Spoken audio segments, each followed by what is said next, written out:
Welcome to 1031 University. I'm Paul Holloway.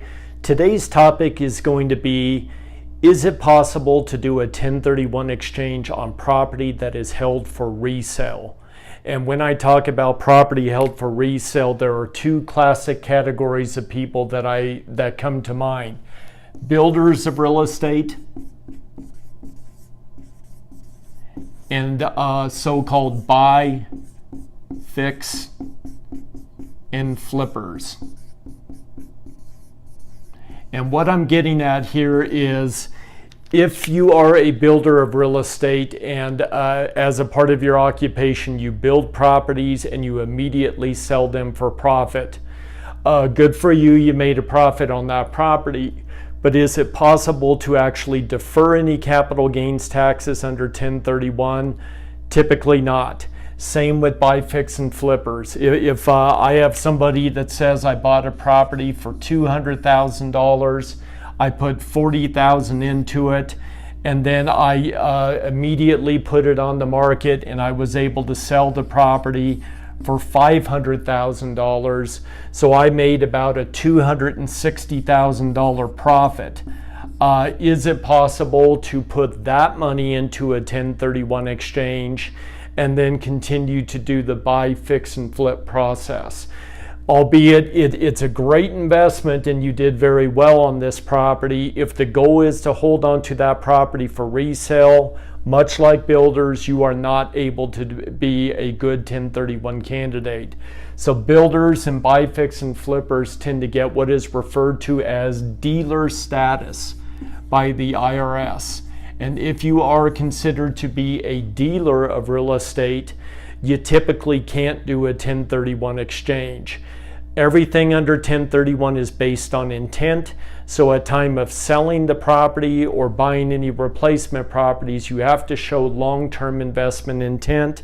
And if the goal is, as these parties would be, to hold on to that property for resale rather than long-term investment, like somebody who owns rental properties or a commercial building that they're going to own for a few years, those are good candidates. But builders and buy, fix, and flippers typically cannot make it work under 1031. Now, there have been situations where a builder might call me and say that, yes, I did build this property, but I did not actually put it on the market immediately for resale. I actually ended up renting it out to somebody for a year, maybe two, maybe longer. Well, it is possible to wear both hats. You could be a buy, fix, and flipper or a builder, but you could also be an investor of real estate. And so if you can show that you have substantial inventory that has been held in a rental capacity and you've been depreciating those properties, that would actually be a part of the facts and circumstance test that might help you to argue that you are not a dealer on this particular property. But you have to be very careful with these 1031s and show long-term investment intent.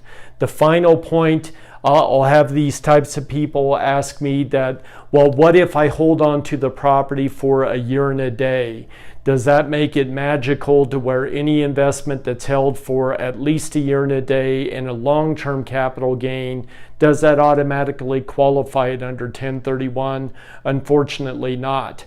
The holding period is one of many things that the IRS will look at, but there have been cases where people have had properties on their books for 10 plus years, but if they list it on their books as work in progress or inventory, the IRS may deem that property to be held for resale. So simply holding it for a year and a day is not nearly enough.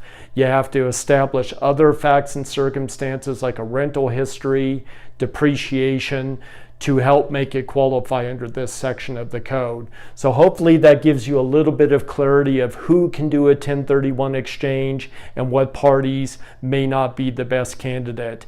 So this has been 1031 University. If you enjoyed this video, we have other videos on our YouTube channel. Please subscribe. If you would like other educational materials, visit accruit.com, and we have many blog posts that we believe you would find to be educational. Thank you very much.